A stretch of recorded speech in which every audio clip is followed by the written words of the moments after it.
G'day guys, welcome back to another video with Enno here from Fantasy Take TV. Today we'll be doing my Game Week 2 team selection, and since there's probably not much happening with my team as far as transfers, I still will go over it and talk over all the players and some future plans that I have in the coming game weeks. But I went out to Twitter again, so if you're not following me on Twitter, at NOFTTV, and asked for some questions just to answer at the start of this video. So I haven't really thought too much about them. I've just clipped a few and put them on here. So we'll go through those first. As always, make sure you hit the like button and subscribe if you haven't already. And as you can see, I'm sitting at a cool 2.7 mil if you didn't see my Game Week 1 review. So look, as I said in that video as well, don't worry too much about ranks at the start of the year, especially Game Week 1. There's plenty of weeks to make up that ground, and 1 point probably puts you up a few 100,000 spots, so, and vice versa in reverse. So don't worry about too much about it.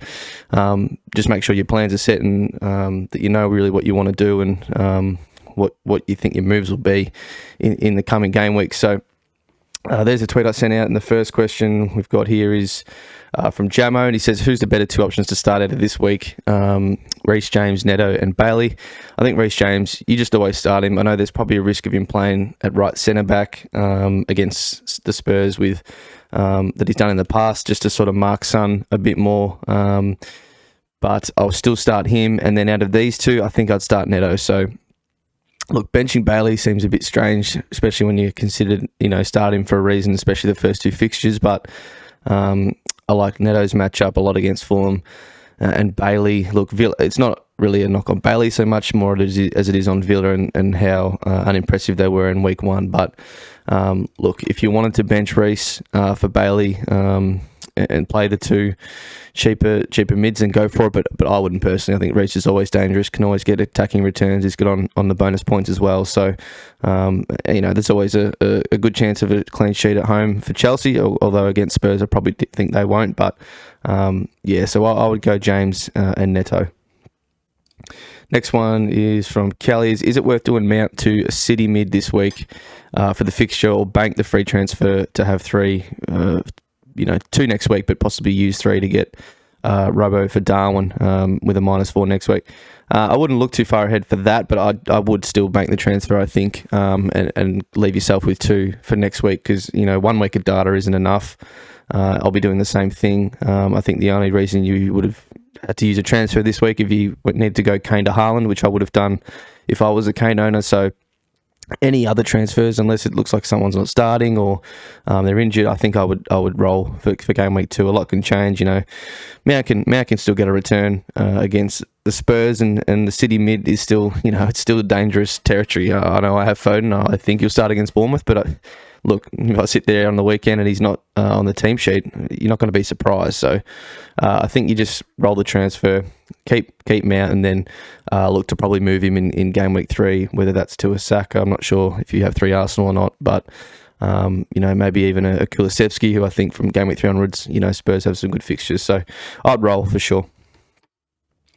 Shah next, he says, I have Mahrez, Cancelo and Haaland, 3 Arsenal players as well. What to do with Mahrez? I think you just hold again. You roll the transfer. You hope that the benching in game week 1 means he probably comes in against Bournemouth. And look, that's obviously not a guarantee. But I think in this game he will get more minutes, and that's off no info at all. But I think he only came on in the 88th in the first game week. I think Pep will bring him on probably earlier in this game, and obviously depends how the game's going. And there's still a chance he starts. As there always is with City players. So. Again, like the last question, I would just roll, hope for the best for this game week. It's a good fixture, obviously, against Bournemouth. Hopefully get some minutes, and if it's not a start, hopefully it's 20 or 30, and Mahrez has shown in the past he can always return in those type of situations. Then Barnes, should we be trying to get rid of the Spurs Chelsea players this week, given their matchup? I mean, this is a simple no for me. Again, much of the same with the last few. Just roll through. You pick these guys knowing they had this fixture in game week 2. It's not a reason to just instantly jump off. And both these teams do have good fixtures onwards from game week 3. So absolutely not, mate. Save the transfers and go with them. Kyle says, what are your thoughts on Christensen to Walker? Again, I mean, as a Christensen owner, I liked a little bit of what I saw against Wolves. He got up the pitch a bit, got into the box.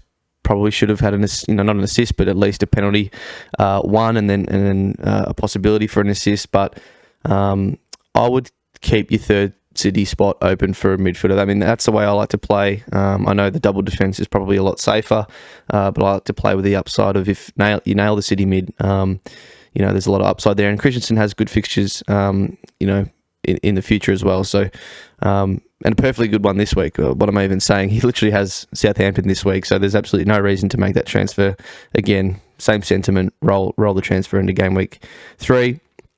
Oz Sandmarks, hold Kulusevski, trade to Foden. Again, I didn't really look too hard, but yeah, similar sentiments, mate, that I've just said with a lot of those questions, and definitely just roll. And then Theo put this one in. Too early to quit, asking for a friend. Absolutely not, mate. Come on. I know Theo went Kane over Haaland and captained him, even whilst owning Salah, but he's made the switch. Roll, stick through it, mate. There's plenty of time to make it up. So we'll get into my team.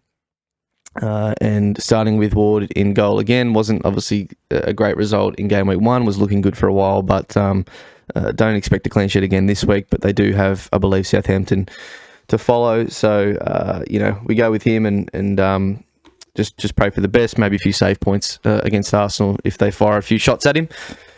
Then we go into the defence.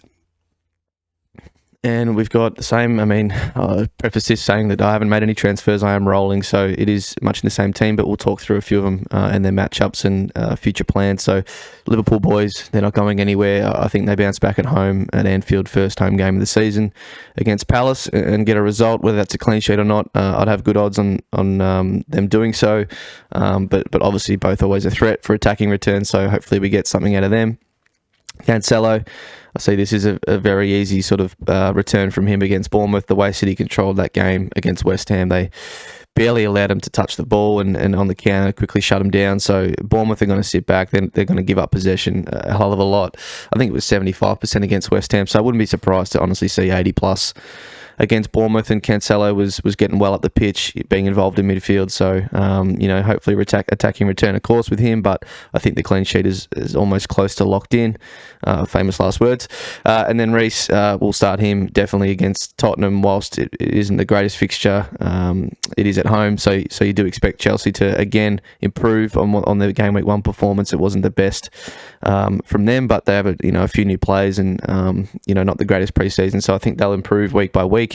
And then Christensen playing against Southampton, I think is a great matchup. Hopefully Leeds keep a clean sheet, number 1, but there's always a chance for attacking returns with him, which is a big reason we picked him in the first place. So hopefully he keeps bombing forward from time to time and getting into the box, and he's more of a goal threat than an assist threat, Christensen. So hopefully we get one from him soon, and hopefully it is definitely this week. So into the midfield, and then Salah is my vice captain this week at home against Palace. And whilst he is a very good captaincy option, I think who my captaincy will be on. But I don't begrudge anyone, even if you're a Haaland owner, going with Mo for game week 2.